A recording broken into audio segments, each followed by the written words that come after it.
Alors bonjour, on va se présenter. Alors c'est Nicolas et Emmanuel. En fait, on va vous poser quelques questions sur les pannes de la colle. En fait, donc voilà, déjà, j'ai vu que vous étiez un artiste assez complet. Vous touchez à la sculpture, à la peinture, au dessin, enfin pas mal d'art. Comment vous faites pour allier justement tous ces arts et d'où vient l'inspiration?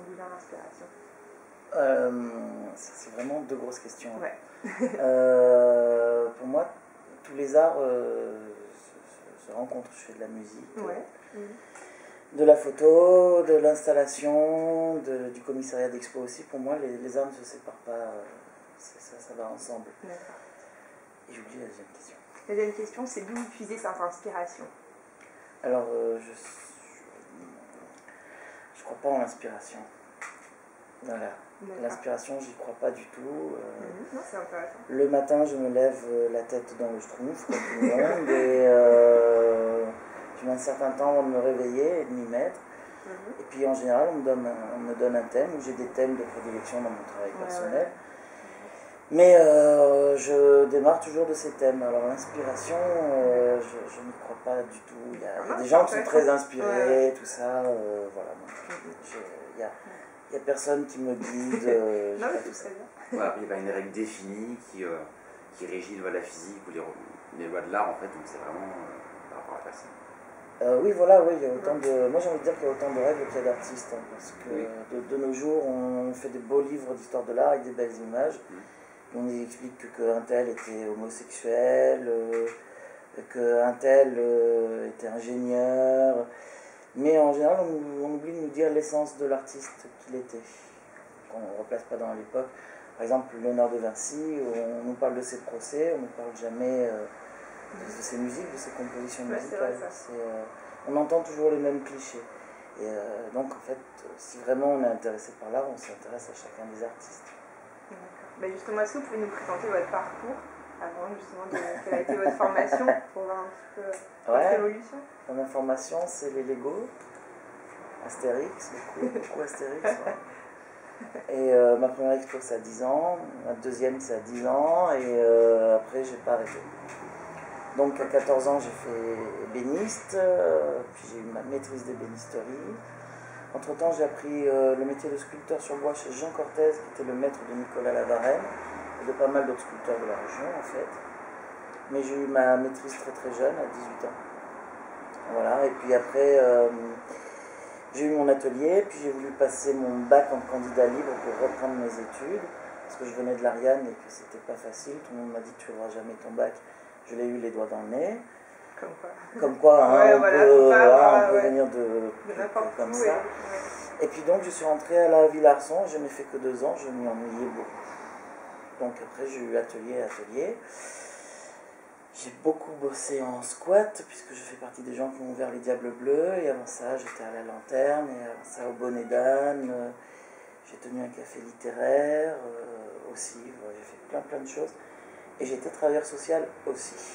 Parce que pour moi, artiste, c'est vivre parmi ses contemporains, c'est pas être dans une tour d'ivoire. Justement, vous anticipez ma question pour vous. Justement, c'est très bien, vous avez amené la question pour vous, qu'est-ce qu'un artiste?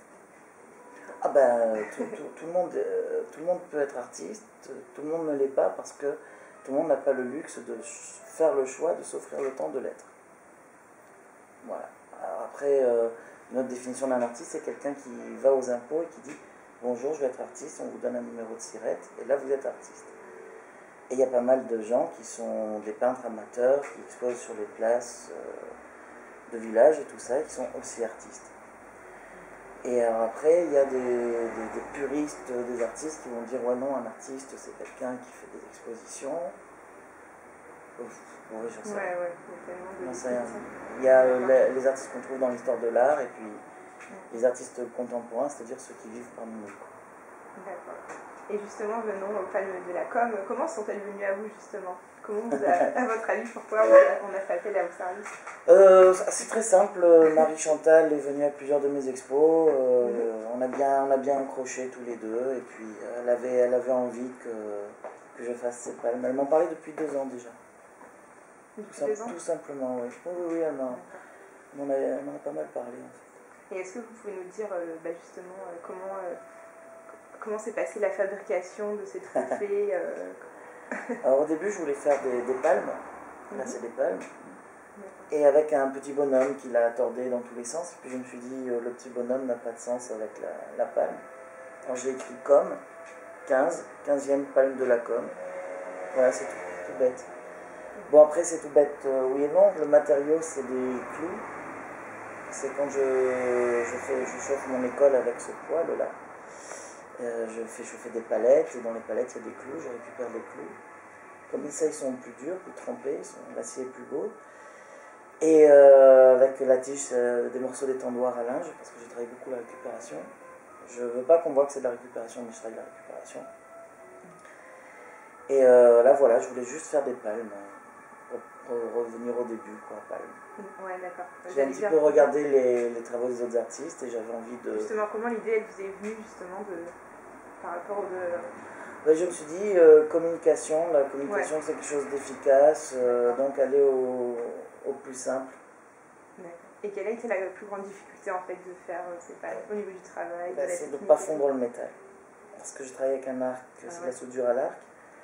Et par exemple, un clou, normalement, il fond.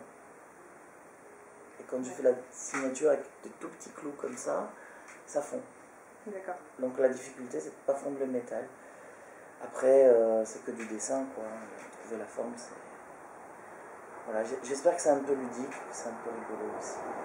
D'accord. Est-ce que pour vous, les palmes, ça s'inscrit dans votre travail ou c'est une empreinte unique, c'est quelque chose qui sort de vos réalisations Ah oui, non, là, ça sort complètement de ce que je fais en même temps, non. Puisque à la base, je suis sculpteur ornemaniste, donc les ornements, c'est faire des plantes. D'accord. Donc, voilà. Oui et non. Disons que j'aime bien les bestioles, les trucs qui rampent aussi, tout ça. Donc, ça m'a permis de faire ça. Et une petite anecdote sur les palmes de la com, pour vous,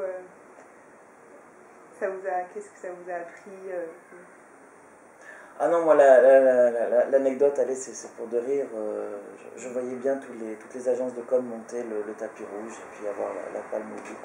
J'ai hésité à les faire en or et puis je me suis dit non, je vais faire un contraste. Justement. Mais voilà, c'était juste, je me suis dit calme, palme.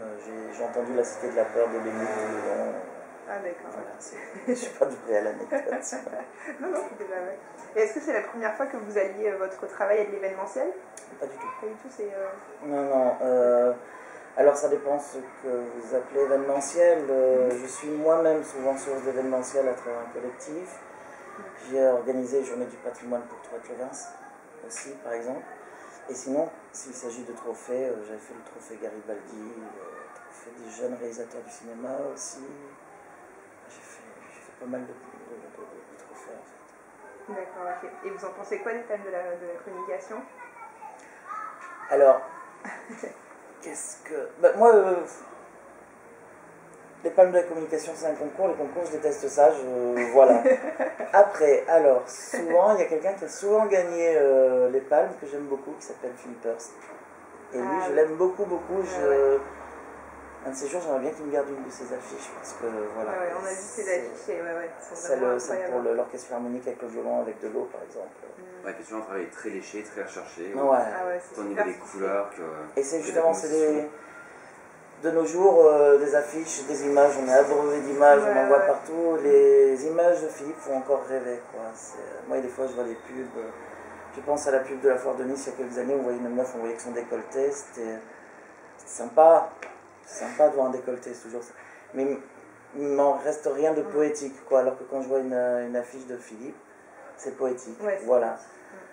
Alors voilà ce que j'en pense, quoi. Il y a souvent la communication, et des fois je me dis que c'est plus de la communication, et puis quand ça allie le créatif, là ça redevient de la communication, c'est beau. D'accord. Et si vous avez un mot à dire pour justement les organisateurs, le public qui vont vous voir sur le grand écran du Palais des Festivals. Ah mince, ils vont me voir. Je sais pas. Oh, faut trouver une belle phrase là. Non, justement par rapport à la création, que l'esprit créatif, par exemple, je sais pas si... Et que normalement la création est au service de la communication. Si je dois revenir à ça, pour moi le mot art, c'est sur son sens étymologique, c'est le logos, c'est le langage. ce que l'on voit maintenant de l'art au XXIe siècle, c'est pas ce que les Grecs ont voyé. L'art, c'était la philosophie, la poésie, les maths, les sciences, et les sculpteurs et les peintres, il fallait les mettre en dehors d'Athènes parce que c'était des charlatans. Alors maintenant, au XXIe siècle, on met beaucoup de charlatans et c'est pas mal. C'est pas mal aussi.